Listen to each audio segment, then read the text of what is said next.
अस्सलाम वालेकुम, hello and welcome to sports room. मैं हूं आपका मेज़बान नजीबुल हसनैन और फीफा वर्ल्ड कप में एक्साइटिंग मैचेस का सिलसिला जारी है। इनफैक्ट अब गलती की कोई गुंजाइश नहीं है। अब नॉकआउट मरहले में टीमें दाखिल हो गई और पहले ही मैच में कनाडा ने एक सख्त मुकाबले के बाद जनूबी अफ्रीका को 1-0 से शिकस्त देके इवेंट से बाहर कर दिया है। साथ मौजूद है फुटबॉल एनालिस्ट अली तैयब। अली, अस्सलाम वालेकुम, वेलकम टू द शो। बहुत ही ज़बरदस्त मुकाबले हुए, बड़े ज़बरदस्त मैचेस हुए। अच्छी बात यह है कुछ ऐसी टीमें जिनका हम नहीं सोच रहे थे पहुंच गई हैं और जो जिनका हम सोच रहे थे वो भी पहुंच गई हैं। तो मज़ेदार मैचेस हैं और जिस तरह से हम सोच रहे थे कि ये एक बड़ा लंबा वर्ल्ड कप है, बहुत सारे मैचेस हैं, एक्साइटमेंट उसी तरह मेंटेन की गई है।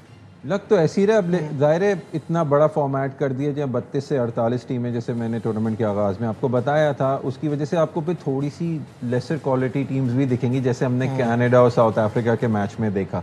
And some better quality teams अपनी पुअर परफॉर्मेंसेस की वजह से, टर्की जैसे, यूरुग्वे जैसे बाहर हो गई टूर्नामेंट से। But all in all tournament सही चल रहा है, थोड़ा सा प्रोलॉन्ग्ड है, यू हैव टू से, क्योंकि असल पुराने फॉर्मेट में तो टूर्नामेंट का आगाज नॉकआउट का राउंड ऑफ 16 से होता था। अब ये राउंड ऑफ 32 है। हाँ। तो ऑब्वियसली ज्यादा टीमों को ज्यादा मौका भी मिल रहा है। बट कुछ टीमों ने बड़ा इम्प्रेस भी किया है, जैसे कि आप देखें डीआर कॉन्गो ने बड़ा इम्प्रेस किया, केप वर्डे, आइवरी कोस्ट, ये अच्छा कर रहे हैं सब। बिल्कुल, आइवरी कोस्ट की तो खैर बहुत अच्छी टीम है। इवन आपने गाना को भी देखा, उसने भी जगह बनाई है। देखिए इस फॉर्मेट में बड़ी टीम है जहाँ बॉस्निया हर्जेगोविना और साउथ अफ्रीका को भी आपने देखा, कनाडा भी आ गई। इसमें आपके पास जैसे बड़ी टीमों को आपने देखा कि दे हैड द लिबर्टी, अगर वो अपने 2 मैचेस जीत गई हैं, दे हैड द लिबर्टी कि वो हार के अपनी स्ट्रैटेजी को स्ट्रैटेजाइज कर लें। जैसे नॉर्वे भी अपना गेम हारी, जर्मनी भी अपना फाइनल गेम हार गई, you know. So these bigger teams could actually relax. इनको फॉर्मेट थोड़ा सपोर्ट भी कर रहा है, जहाँ छोटी टीमों को मौका दे रहा है वह बड़ी टीमों को थोड़ा कंप्लेसेंट होने का भी मौका दे रहा है ऑब्वियसली। और वो फिर अपने हिसाब से अपनी स्ट्रैटेजी बनाती हैं जो शायद आपको उस वक्त समझ में ना आए, लेकिन फिर उनकी वो गेम प्लान होता है, उसकी कोई ख़ास प्लानिंग होती है। जैसे नॉर्वे इसकी बहुत बड़ी एग्जाम्पल है। जब हम नॉर्वे के मैच में बात करेंगे तो उस तरफ आएंगे। पहले हम कनाडा साउथ अफ्रीका की गेम की बात कर लें। और आपने इसमें कहा कि वो कुछ ऐसे गेम्स भी हो रहे हैं जैसे ये हुआ, तो मैं लोगों को ये बता दूं कि स्कोर लाइन देख के 1-0 तो लग रहा होगा कि बड़ा कोई कांटे का मुकाबला हुआ और 92nd मिनट पे स्टॉपेज टाइम में जाके जो है वो गोल हुआ है। But it was poor football. हाँ, मतलब लो on quality, very low on quality. वो स्टैंडर्ड हमें नहीं दिखा जैसे आप बोलें कि हमें इंग्लैंड वर्सेस गाना में दिखा, या आपने फ्रांस और नॉर्वे में देखा, डिस्पाइट नॉर्वे ने अपनी सेकंड स्ट्रिंग, हाँ ठीक है, वो क्वालिटी नहीं थी। और वो लैक ऑफ, एक ही मोमेंट में कहूँगा वो क्वालिटी थी जो गोल स्कोर था इंजरी टाइम के अंदर। अदर देन दैट कोई ऐसा स्पार्क नहीं था मैच में। शॉट्स फ्रॉम डिस्टेंस अगर आप देखें स्टार्ट्स, तो यू वुड से कि साउथ अफ्रीका के पास ज्यादा पोजीशन था। 58% रखने के बाद अपने ही पास रखा, अटैक कम किया है। सिर्फ 6 शॉट्स उन्होंने लगाए, उसके बरक्स अगर आप देख लें 13 shots on goal, 7 on target. Exactly, उनका सिर्फ एक शॉट और South Africa on target, so which means कि the quality wasn't good. Canada के लिए अच्छी बात है, उन्होंने तारीख रकम कर दी। और एस्टिकॉ जिन्होंने गोल स्कोर किया, वो अपने क्लब फुटबॉल जो है वो एलए गैलेक्सी में खेलते हैं। उनका तो होम ही हो गया ना, लॉस एंजलिस में मैच था। हाँ, तो he must be accustomed to the stadium, goal post की सारी डायमेंशंस पता होंगी उनको। So this is how it is. So all in all congratulations to Canada, but I think this is as far as they needed to go when the quality teams come up. अब जैसे आपने अभी अपने इब्तिदाई कलमात में बताया कि इनका मुकाबला इधर नीदरलैंड्स और मोरक्को की टीमों में से फाते से होगा, तो वो उन टीमों की तो क्वालिटी और है, तो फिर they will be, you can see the difference. बिल्कुल सही है। इस बार नॉकआउट मरहला जो है वो इसे कहते हैं कि थोड़ा अर्ली स्टार्ट हो गया। पहले राउंड ऑफ 16 होता था, अब राउंड ऑफ 32 है। और ये 32 टीमें जो हैं वो कौन किससे कहाँ मुकाबला करेगा। जी, ब्राज़ील जापान को लेके लोग बड़े एक्साइटेड हैं। पाकिस्तान में तो बड़ी सपोर्ट है ब्राज़ील की और आज तक वो वही समझ रहे हैं पुरानी वाली ब्राज़ील है। ऐसा नहीं है, क्योंकि 2025 अक्टूबर में इन दोनों टीमों का आमना सामना हुआ था इंटरनेशनल फ्रेंडलीज़ में, जहां 3-2 से जापान बाजी ले गया था। तो यहाँ ये हो सकता है, बट हम विनी जूनियर से और कूनियस से ये एक्सपेक्ट करते हैं कि वो जिता के दें। बिल्कुल एक्सपेक्ट कर सकते हैं। ज़ाहिर है एक इंटरनेशनल फ्रेंडली का और एक वर्ल्ड कप के जिसको बोलते हैं राउंड ऑफ 32 में डिफरेंट होगा। ये बात आ रही है कि भाई 2 जो ऐसे प्लेयर्स हैं जो जापान के, उइडा एंड नाकामुरा, वो खेल रहे हैं वो दोनों। ज़ाहिर है रिसेंट मीटिंग थी अक्टूबर 2025 की थी, तो दे आर देयर। और देखिए जापान के पास क्वालिटी है, दे कैन जिसको बोलते हैं ना lose a few strings opponent की, और वो बहुत अटैक माइंडेड खेलते हैं, अपनी फॉर्मेशन को और अपने डिफेंसिव स्ट्रक्चर को बड़ा इंटैक्ट रख के खेलते हैं, ठीक है। टॉमी आसू जो है, टाकाहीरो टॉमी आसू एक अच्छे उनके खिलाड़ी हैं, वो शायद इंजरी की वजह से शायद ना हिस्सा ले सके। He is also very attack minded right back. उनके पास प्रीमियर लीग का भी एक्सपीरियंस है। लेकिन अगर हम ब्राज़ील की तरफ आ जाएं, जाहिर सी बात है ब्रूनो गिमारेश इस वक्त वो हॉटेस्ट प्रॉपर्टी बने हुए हैं। और वर्ल्ड कप होता है ना, आपके क्लब फुटबॉल के लिए स्टॉक्स को राइज करता है, और वो न्यूकासल में खेलते हैं। लेकिन इस वक्त लिवरपूल जैसे क्लब या आर्सेनल जैसे क्लब्स उनके सिग्नेचर के पीछे भाग रहे हैं कि वो न्यूकासल से आ जाए, क्योंकि जो उनकी परफॉर्मेंसेज रही हैं from the midfield in this world cup, और जितना ब्राज़ील इसमें डीपर जाता है, जाहिर है इस सारी उसकी जिम्मेदारी तो एक तो मार्की प्लेयर होता है ना, जैसे हम पहले ब्राज़ील में रोनाल्डो की बात करते थे या नेमार की बात करते थे, अब वो खिलाड़ी जो है वो विनीसियस जूनियर है, तो उसके ऊपर है। लेकिन मटाइस कुनिया की भी बड़ी अच्छी रही है। फिर मिडफील्ड में कैसेमीरो है। फिर जो सबसे रॉक सॉलिड ब्राज़ील के बारे में बात है वो इनका defence Marquinhos and Gabriel Saliba, who is regarded as the one of the best defenders in world football right now. ठीक है, जर्मनी पैराग्वे, अगर आप मुझसे किसी भी दिन पूछते तो मैं कहता कि जर्मनी क्लियर फेवरेट है और बड़ा ज़बरदस्त मुकाबला होगा। लेकिन वो जो एक्वाडोर से हारे हैं तो उन्होंने वो जो कॉन्फिडेंस है उसको थोड़ा हिला दिया है। इनका जो लास्ट वर्ल्ड कप में मीटिंग हुई थी वो 2002 में हुई थी, जहां 1-0 से जर्मनी जीता था। वो भी पैराग्वे को एक प्लेयर सेंट ऑफ हुआ था। लेकिन ये कि जर्मनी अब जाहिर है एक्वाडोर के साथ खेल के एक साउथ अमेरिकन टीम से हारने के बाद, जिसमें मैंने आपको बोला था कि उन्होंने थोड़ी सी कंप्लेसेंसी दिखाई है। टीम्स न्यू के उनका टॉप स्पॉट कंफर्म देते, दे कुड, जिसको आप बोलते हैं ना, थोड़ा एक्सपेरिमेंट कर लेते हैं प्लेयर्स के साथ, पोजीशनिंग के साथ, फॉर्मेशंस के साथ। किसी को एडवांस रोल में रखा, किसी को जो है थोड़ा डिफेंसिव स्ट्रक्चर को अपने जो है वो किया। अब पैराग्वे के साथ नो चांसेस फॉर एरर। अब वो दूसरी साउथ अमेरिकन टीम के साथ ये नहीं कर सकते, तो आपको जर्मनी में अब थोड़ी सी अर्जेंसी दिखेगी।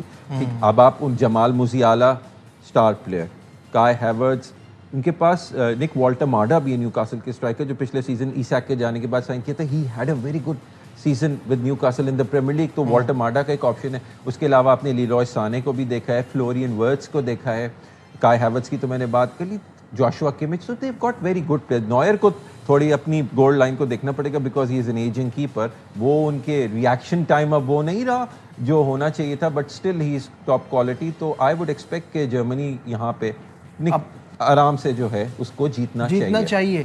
एक मैच जो मुझे बहुत कंफ्यूज कर रहा है, मुझे नहीं समझ में आ रहा what to pick, is Netherland Morocco. Morocco जिस तरह की फुटबॉल खेल रहा है, बहुत मज़ा आ रहा है, बहुत इंजॉय कर रहे हैं, but Netherlands is one of the favourites and their defence with van Dijk in it is exceptional. बिल्कुल, वैन हैका है, वैन डाइक है, आप मिकी वैन डर वेन की बात करें, हु इज ऑल्सो रिगार्डेड कि प्रीमियर लीग में top defenders में उसका शुमार होता है, टॉटनहम हॉटस्पर से वो खेलता है Micky van de Ven. So defensively बहुत अच्छे। फिर आप मिडफील्ड में भी आ जाएं, तजीनी रेंडर्स हैं, मतलब फ्रैंकी डी यॉन्ग हैं, तो इवनली बैलेंस्ड गेम आपके ख्याल में? Obviously if you look at Morocco, एक तरफ मजरावी है, दूसरी तरफ हकीमी है, मिडफील्ड में ब्राहीम डियाज है, आगे साइबारी है, बहुत अच्छे गोल्स को करें। और मुझे जो एग्रेशन एक है ना मोरक्को के अंदर, एक अर्जेंसी है, दे प्ले टू विन, उनको जीतना होता है और वो अर्जेंसी दिखाते हैं। तो उनकी जो फाइटिंग स्पिरिट है, देखिए नीदरलैंड्स को थोड़ी सी अर्जेंसी दिखानी पड़ेगी। दे इस तरह जो है उनको मतलब है कि ना, आप गैक्पो से या मार्लिन से यू एक्सपेक्ट बेटर कि जो चांसेस आपको इस लेवल पे मिले, इस स्टैचर के गेम के अंदर, you need to put them away, you can not be missing those chances. अब लिवरपूल के जो खिलाड़ी हैं मिडफील्ड में, ग्रेवनबर्ग, उनसे तवक्कुआत हैं कि वो मिडफील्ड से कोई ऐसी परफॉर्मेंस प्रोड्यूस करें ताकि आगे फॉरवर्ड्स को जो है वो गोल स्कोर करने का मौका मिले। बिल्कुल सही है। आइवरी कोस्ट और नॉर्वे का मुकाबला है। नॉर्वे पे मैंने कहा था जब बात आएगी तो हम उस वक्त छेड़ेंगे इस टॉपिक को कि जो फ्रांस के खिलाफ उन्होंने अपने 10 मेन प्लेयर्स को रेस्ट दिया, और इट वाज अ स्ट्रैटेजी कि हम ऑलरेडी क्वालिफाई कर चुके हैं और अगर हम ये मैच हार भी जाएं तो हमें आइवरी कोस्ट मिलेगा रादर देन स्वीडन। तो ये लगता है कि ये जहन में होगा उनके। बिल्कुल, Sweden would have been a tougher opposition उनके लिए, क्योंकि वो दोनों स्कैंडिनेवियन साइड्स हैं, यूरोप में भी हैं, तो वो एक दूसरे को अच्छी तरह जानते हो, एक तरह की लोकल डाबी भी हो जाती। तो उस चीज़ को उन्होंने अवॉइड किया कि कभी कभी winning the group is not the most best thing to do, तो उन्होंने इस चीज़ को स्ट्रैटेजाइज किया और फिर आगे नॉकआउट्स के लिए हालैंड और इन सारे तमाम अपने प्लेयर्स को सेव भी करके रखा ना। बिल्कुल, आप देखिए 10 चेंजेस, हालांकि उनकी टीम वो भी अच्छी है, लेकिन सैंडरबर्ग जैसे खिलाड़ी, मार्टिन ओडेगार्ड जैसे खिलाड़ी, या क्या कहते हैं अर्लिंग हालैंड को नहीं खिलाया, आप स्ट्रैंड लार्सन को ले आया, ऑस्कर बॉब को ले, जो प्रीमियर लीग प्रूवन टैलेंट है। लेकिन आज against a quality Ivory Coast side जिसमें डियामोंडे फ्रंट के हैं, आपके पास अमाद डियालो मैनचेस्टर यूनाइटेड की प्रोडिजी, एक टाइम पे one of the hottest talents था वो मैनचेस्टर यूनाइटेड में, और अभी भी अच्छा खेलता है वो, और उसके साथ फॉर्मर आर्सेनल प्लेयर निकोलस पेपे। तो ये खिलाड़ी बहुत अच्छे हैं जो कि ये जो फ्रंट थ्री है और आगे जो स्ट्राइकर बॉनी है, आई मीन दे को ट्रबल इनको काफ़ी मसले मसाइल दे सकते, तो ये they have to be very careful Norway. और हालैंड की जहाँ तक मैं पहले भी जिक्र कर चुका हूँ, उस दिन हमने इतना बिल्डअप किया था ऑब्वियसली, हालैंड को हाफ अ चांस भी मिलता है ना, ही रेयरली मिसेस हालैंड का ही। और जिस तरह की क्वालिटी मिडफील्ड से, Odegaard is one of the best playmakers in the Premier League, वो जिस तरह की प्लेट में आपको रख के बनाता है, और हालैंड की strength in the air and on the ground, I think अगर उसको हाफ अ चांस भी मिल जाए ना, तो it will be a walk in the park for Norway. बिल्कुल ठीक है। अब हम जब ये बातें कर रहे हैं, आज के मैचेस भी हमने सारे देख लिए और सब चीज़ों पे नज़र डाल ली। अब गोल्डन बूट की रेस में कौन कौन है वो आपकी स्क्रीन पर भी आ जाएगा, और no surprise there, Lionel Messi is on top, Kylian Mbappe दूसरे नंबर पे हैं, और हम यही बात कर रहे थे कि शायद ये इसी वर्ल्ड कप में आगे जितना फ्रांस जाता रहेगा, एम्बापे के चांसेस हैं कि वो रिकॉर्ड भी तोड़ दें। तीसरे नंबर पे उस्मान डेम्बेले हैं, फिर विनी जूनियर है और हालैंड है। इनमें जो हम जब बात कर रहे थे शुरू में, तो उस वक्त हमने उस्मान डेम्बेले को इतना काउंट नहीं किया था। ऑब्वियसली हम प्लेयर तो बहुत बड़ा मानते हैं, जिक्र भी होता है हमेशा जब फ्रांस का होता है, बैलन डॉर विनर है, बैलन डॉर विनर है। लेकिन इस नॉर्वे के खिलाफ गेम में he was a force to reckon with. आगे आपको लगता है इसी तरह से डेम्बेले खेलते रहेंगे? बिल्कुल, Dembélé is the driving force in the PSG team. अभी इस सीजन, पिछले सीजन 2 लगातार सीजन वो चैंपियंस लीग जीते हैं, और वो he was the main man जो कि उनको इतना बड़ा खिताब, यूरोपियन खिताब, उन्होंने पीएसजी को, अपने लोकल क्लब पेरिस के क्लब को जिताया। देखिए, Mbappe is a marquee name. जाहिर है आप हर प्लेयर को एक टीम के साथ एसोसिएट करते हो, जैसे आप नेमार को ब्राज़ील के साथ करते थे, या रोनाल्डो को हम करते हैं पोर्टुगल के साथ, या मेसी को अर्जेंटीना के साथ। तो उस्मान डेम्बेले एम्बापे की हाइप से जो है ना, वो ज़रा वो हो जाता है। हालांकि he is a far more potent player. इसी कोई वजह है ना कि वो world player of the year है। There is a reason that he is the best player in the world right now. तो उसकी गोल स्कोरिंग के साथ साथ उसकी जो असिस्ट प्रोवाइडिंग है, जिस तरह का उसका ओवरऑल गेम है ना, Mbappe is just a machine. वो तो जाएगा, भागेगा, makes those runs and make it happen. But ये मेथोडिकल प्लेयर भी है, और ये प्लेस ऑन द राइट भी है। ये place on the right wing, cuts inside, आपको असिस्ट भी प्रोवाइड करके देगा, आपको गोल्स भी स्कोर करके देगा। तो ये बहुत मेथोडिकली खेलता है और बहुत ज़बरदस्त प्लेयर है, और पीएसजी की ड्राइविंग फोर्स है। जैसे मैंने कहा, लुइस एनरिके का सबसे वैल्यूएबल प्लेयर है, और इस वक्त यूरोप में वन ऑफ द बेस्ट। बिल्कुल सही है। यहाँ वक्त हो गया, ब्रेक से वापस आएंगे। और हम जब बात कर रहे हैं ये 32 टीमों के नॉकआउट की, तो इसमें हम ये देख रहे हैं कि कुछ ऐसी 60 टीमें हैं जिन्होंने सरप्राइज किया और नॉकआउट में पहली बार आए हैं। उन पर भी बात करेंगे on the other side of this break. हमारे साथ रहिए जी। तो हम बात कर रहे थे कि छोटी टीमें कितना इंप्रेस कर रही हैं, जैसे कनाडा हो गए, केबो वर्डे हो गए, DR कॉन्गो हो गए, ऑस्ट्रेलिया हो गए, गाना अच्छी टीम है। लेकिन अब देखिए, ये जो एक तरफ तो ये कह सकते हैं कि इन टीमों ने बहुत अच्छा किया, दूसरी तरफ ये कि पहले 16 होती थी, अब 32 है, तो जाहिर सी बात है कुछ ने तो आगे बढ़ना ही है। इसका मतलब है कि जो टीमें बाहर गई हैं, यूरुग्वाई जैसे साबिक 2 टाइम आलमी चैंपियन, बिल्कुल, या टर्की या चेकिया, ये अच्छी टीमों में शुमार होता है रैंकिंग वाइज। जो कितनी पुअर थी या कितनी इल प्रिपेयर्ड थी कि ये वर्ल्ड कप के स्टेज में, और इतना फ्लेक्सिबल जहाँ पे फॉर्मेट है, वहाँ पे नहीं करके कि टीम्स लाइक कोबो वर्डे या DR कॉन्गो जैसी टीमें वो आगे एडवांस कर गई हैं। तो it sort of work in the benefit कुछ टीमों के लिए। लेकिन देखिए, इस लेवल पे आपको परफॉर्मेंसेस देखनी होती हैं, और वो परफॉर्मेंसेस जो है हमें कुछ बड़ी टीमों से नहीं मिली। और मैं इस पूरे क्या कहते हैं ग्रुप स्टेजेस में देख के बोलूँ कि पहली दफा हमने शायद ऐसा सुना कि कोई ग्रुप ऑफ डेथ हमें नहीं नजर आया, समझे, क्योंकि इट वाज रिलेटिवली वेरी। हाँ, अगर आप 2 में नहीं आएंगे, आप तीसरे में आ जाएंगे, तो बड़ी टीमों के पास तो ये चांस था। तो अगेन वही वाली बात कि teams like Turkey and all these, उनके पास पूरी अपॉर्चुनिटी थी, यूरुग्वाई, अब उनके पास पूरी अपॉर्चुनिटी थी राउंड ऑफ 32 में जाने की, उन्होंने खुद वेस्ट की। देन यू कैन सी कि टीम्स लाइक ऑस्ट्रिया, या टीम्स लाइक अल्जीरिया, या टीम्स लाइक गाना, इवन सेनेगल का भी जैसे हमने प्रेडिक्ट किया था कि अगर ये इराक के अगेंस्ट अपनी गोल डिफरेंस अच्छी कर लेंगे तो as a last best team आ जाए। क्योंकि आप देखें ना, जितनी भी वो 3rd प्लेस टेबल था, उसमें सब मैक्सिमम पॉइंट्स किसी टीम के पास थे वो 4, और जो मिनिमम थे वो 3। ईरान 3 पॉइंट्स के साथ भी बाहर गया। So on and. अब आपने ईरान का जिक्र किया है तो let's address the elephant in the room. उनके कप्तान ने कहा है कि उनके साथ बड़ा बाइस रवैया रहा, उन्होंने फीफा को भी ब्लेम किया, उन्होंने अमेरिका को भी ब्लेम किया, और to some extent I agree with him. जिस तरह का एटीट्यूड था, किसी मुल्क की सियासत पे आप प्लेयर्स के साथ ये नहीं कर सकते, बड़ा अनफेयर रहा। उनका क्या कहना था, आइए आपको दिखाते हैं। Disaster World Cup. Infantino came to our changing room first game and he said just the beginning, group stage finished. Now we have traveled again to going to Tijuana. It's not right. Without recovery, without nothing, it's not fair. Ji Ali, final thoughts on Iran, फिर हमें आगे बढ़ना है।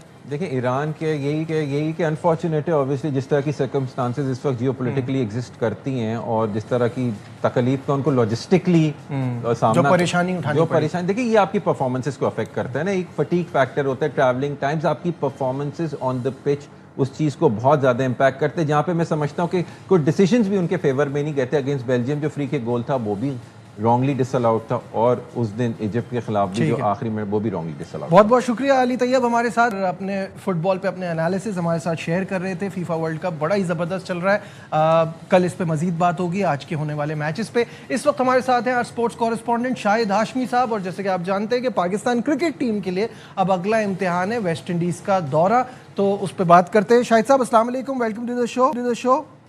जी वालेकुम अस्सलाम। शाहिद साहब, West Indies के दौरे के लिए टीम की अनाउंसमेंट इस हफ्ते एक्सपेक्टेड है, कुछ सरप्राइज देख रहे हैं? ये देखते हुए कि वेस्ट इंडीज कैसा खेल रही है श्रीलंका के खिलाफ, हमारी क्या तैयारी है? देखिए, हम जिस भी टीम का दौरा करने लगते हैं वो टीम एकदम से फॉर्म में आ जाती है। 10 टेस्ट मैच नहीं जीते वेस्ट इंडीज ने, 11वां टेस्ट मैच जीत लिया, वो भी इनिंग से जीत लिया। जो उनकी बैटिंग ऑस्ट्रेलिया के खिलाफ 3 टेस्ट मैचों में एक दफा भी 200 क्रॉस नहीं कर रही थी, उसने इतना लंबा चौड़ा स्कोर कर दिया। तो खतरनाक टूर होगा, मुश्किल टूर होगा। उसके लिए सिलेक्टर्स मुशावरत कर रहे हैं। कोई फास्ट बॉलर्स का सुन रहे हैं कि उबैद शाह जो है नसीम शाह के छोटे भाई, उनको टीम में रखने का फैसला किया गया है। 16-17 फर्स्ट क्लास मैच खेले हैं, अच्छा फास्ट बॉलर है, तगड़ा है। अल्लाह करे कि वो टेस्ट क्रिकेट के स्पेल्स, जो टेस्ट क्रिकेट की फिटनेस रिक्वायरमेंट होती है, उनको पूरा करे। इसलिए कि अब हमारी क्रिकेट को ऊपर जाना है। वेस्ट इंडीज की जीत के साथ ही हम world test championship 4th cycle में 90 नंबर पर माशाल्लाह आ गए, आखिरी नंबर। बिल्कुल सही है, इस पे काफ़ी बात करनी थी, लेकिन कल की जो सबसे बड़ी खबर थी क्रिकेट की वो थी बेन स्टोक्स की रिटायरमेंट। और मुझे बड़ा इनकी एक अजीब सी बात लगती है, one of the greatest allrounders in the world. England के लिए मुझे लगता है ये होंगे या इयन बोथम होंगे साथ। आप कैसा देखते हैं इनके करियर को? देखिए, जल्दी किताब आएगी बेन स्टोक्स की, जिसमें वो रीजन लिखेगा कि उसने क्यों टेस्ट क्रिकेट, इंटरनेशनल क्रिकेट छोड़ दी। वो काउंटी क्रिकेट खेलने के लिए तैयार हैं। तो बेन स्टोक्स के लिए गालिब का एक शेयर है, थोड़ी सी तरमीम के साथ, कि नाइट क्लब्स ने स्टोक्स निकम्मा कर दिया, वरना हम भी कप्तान थे काम के। बहुत बड़ा क्रिकेटर था। 7000 रन और 250 प्लस सिर्फ 2 ही क्रिकेटर्स के हैं, जाक कालिस जो आपके फेवरेट हैं, और बेन स्टोक्स। बिल्कुल ऐसा ही, बहुत ही शानदार करियर रहा है बेन स्टोक्स का। इतनी ज़बरदस्त परफॉर्मेंस, T20 वर्ल्ड कप जिताया, वनडे वर्ल्ड कप जिताया, और शाहिद साहब वो T20 में जो 4 छक्के लगे थे उसके बाद फिर से खड़ा होना और ऐसा प्लेयर बनना बड़ी बात है। बहुत बड़ी बात है। रिडेम्पशन मिला, 4 छक्के खाए कार्लोस ब्रैथवेट से, लेकिन अगले ही वर्ल्ड कप में उसने फाइनल जितवाया पाकिस्तान के खिलाफ। तो वो पूरी जो कसर रह गई थी, जो नुकसान था, उसकी तलाफी उसने कर दी। बहुत बड़ा क्रिकेटर था। और लीड्स की जो एशेज की 2019 की इनिंग्स थी, वर्ल्ड कप की शानदार कारकर्दगी थी, बहुत बड़ा क्रिकेटर था। लेकिन गुस्से में आके उसने जिस तरह इंटरनेशनल क्रिकेट छोड़ी है, और जिस तरह टेस्ट क्रिकेट को एडवोकेट करता था, टेस्ट क्रिकेट को वैल्यू कराता था कि IPL नहीं जाता था, वनडे छोड़ रखा था, T20 छोड़ रखा था, उससे टेस्ट क्रिकेट को नुकसान होगा। एक एडवोकेट टेस्ट क्रिकेट का जल्दी चला गया। बहुत बहुत शुक्रिया शाहिद हाशमी साहब हमारे साथ थे आज के प्रोग्राम में। बस दीजिए अपने मेज़बान नजीबुल हसनैन को इजाज़त। अपना बहुत ख्याल रखिए। अल्लाह हाफ़िज़।